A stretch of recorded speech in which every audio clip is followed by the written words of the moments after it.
부동산 세금까지 자꾸 건드려요. 그 몇 사람 되지도 않는 그 지난번에 제가 그 설명을 해줬는데요.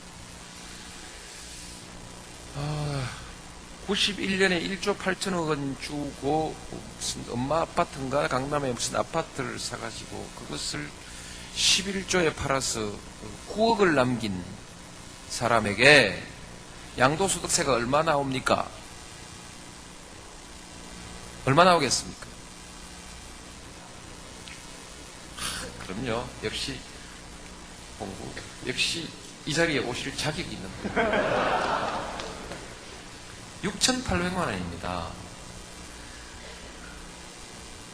9억 2천만 원이나 남긴 사람이 9억 4천만 원이죠. 9억 4천만 원 남긴 사람이 양도소득세 6,800만 원 그거 낸다고 두려워서 나 집 못 팔겠다. 안 팔면 되는 거지요. 그거 팔 수 있도록 꼭 국가가 무슨 배려를 해줘야 됩니까? 7.5% 세율 7.5%인데 그거 해줘야 됩니까? 참, 이 정책이라는 게 어렵죠. 어려우니까 자꾸 속인단 말이죠. 균형발전 아까 말씀드렸고요. 자유시장의 개념이 다르다는 것도 제가 말씀드렸죠. 어떤 공정한 경쟁을 위한 개혁, 투명성 개혁에는 반대하고 출총제, 집단소송 반대하고 사학법 개정도 반대하고 공정위 권한 확대도 반대합니다. 공정위가 중요하거든요. 출총제를 완화했기 때문에 사후 감시를 철저하게 할 수 있어야 되는데 여기에 좀 확실한 그 권한을 주어서 감시를 할 수 있게 해줘야 되는데 반대하고요. 지금도 한시적으로 뭘 조금 늘려놨습니다. 금융정보 요구권인가 해가지고 조금 늘려놨는데 좀 확실하게 해주면 좋지 않겠습니까? 참여정부는 공정위에 확실하게 좀 하라고 인력을 많이 지원을 했습니다. 소비자 보호운동 그쪽에 붙여주고 인력을 몇 명인지 상당히 많이 늘려줬어요. 연구소도 만들게 하고 했더니 저러더라고. 참여정부 와서 공무원 숫자만 늘린다고. 공정위 일이 늘어나는데 그럼 공무원 숫자 안 늘리면 그럼 누가 공정위 합니까? 할 일은 해야지요. 그렇습니다. 회사가 커지면 사원이 많아지는 겁니다.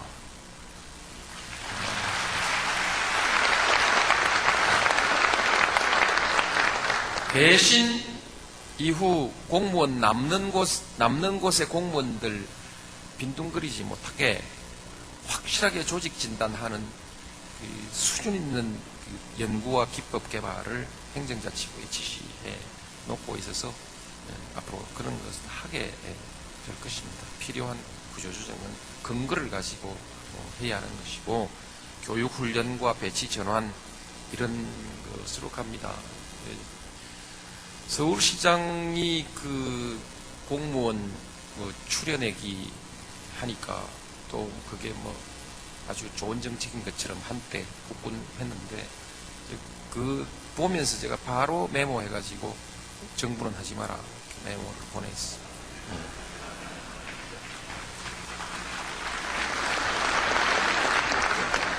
반드시 법적 절차에 의해서 해야 하고 확실하게 객관적 사실을 법적 절차에 따라서 객관적 사실을 조사하고 그리고 확인된 사실을 근거로 해서 징계를 해야지 인민재판 하듯이 그렇게 하면 안 된다. 하기는 해야 되는데 하는 것은 맞습니다. 방법이 그래서는 안 된다. 그래서 지금 우리 정부는 그 새로운 방법으로 완전히 인권도 보장하고 공무원의 권리도 보장하면서도 말하자면 이제 불성실한 사람들을 퇴출할 수 있는 제도를 지금 이미 하고 있습니다.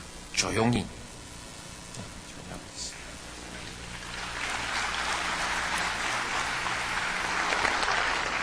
한나라당의 민주주의에 대한 비전이 무엇인지는 제가 잘 알 수가 없습니다. 민주주의의 미래에 대해서는 아무런 말도 하지 않기 때문입니다. 국가보안법, 사학법 등의 개정과 공수처의 설치, 과거사 정리 등을 반대하는 것 보면은 어쩐지 민주주의에 대해서는 거부감이 있는 사람들 같이 보입니다.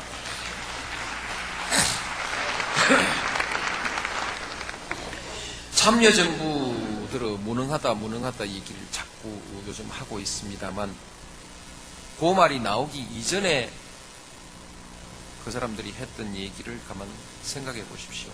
민주세력 무능론이었습니다.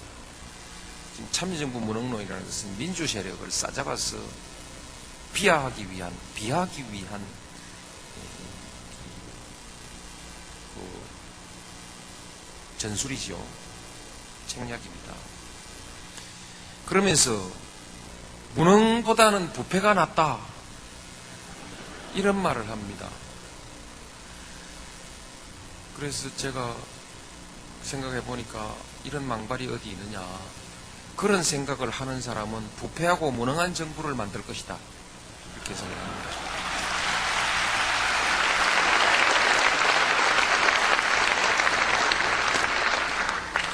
어쨌든 한나라당은 우리 민주주의가 너무 많이 왔다고 생각하고 있는 것 같습니다. 이거 확실합니다.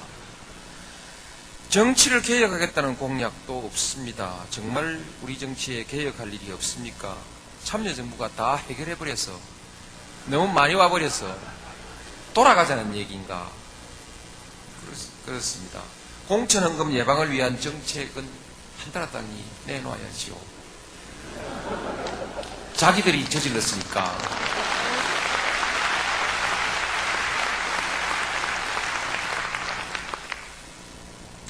이 사람들이 정권을 집권하면 지역주의가 이 공천헌금은 지역주의의 결과 아닙니까? 그렇죠? 지역주의가 공천을 이권화해 놨기 때문에 아닙니까? 그래서 지역주의가 강화되고 부패정치, 낡은 정치가 되살아날 것입니다. 부패정치, 낡은 정치를 하는 정부는 볼 것 없이 무능한 정부가 될 수밖에 없는 것입니다. 여러분, 맞잖아요.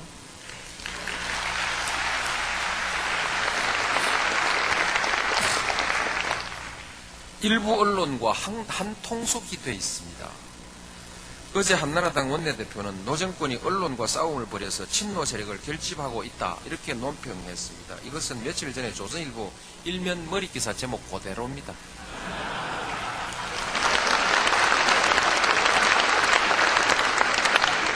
저의 논평은 참 가관이다.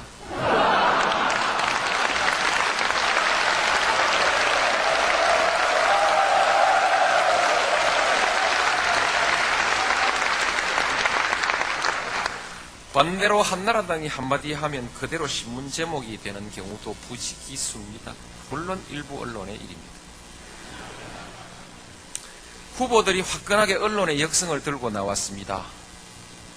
참으로 시대에 역행하는 공약을 이처럼 화끈하게 할 수 있을까? 참으로 용기 있는 사람들입니다. 아까 제가 뭐 그랬죠?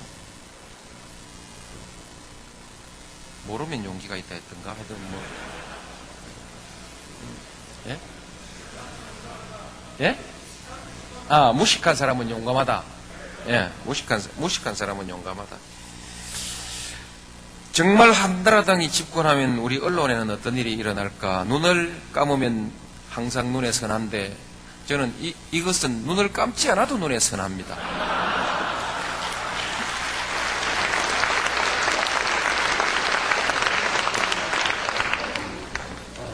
기자실이 살아나고 돈봉투가 살아나고 청탁이 살아나고 띄워주기, 덮어주기, 권한유착이 되살아나고 가판이 되살아나고 공직사회는 다시 언론의 밥이 되고 공무원의 접대 업무도 되살아나고 자전거일보, 비대일보가 되살아날 것입니다. 그렇게 되면 언론 자유가 신장되고 국민의 알 권리가 보장되는 것입니까? 권한유착이 부활하면 민주주의는 후퇴합니다. 그러면 피해자는 국민이 됩니다.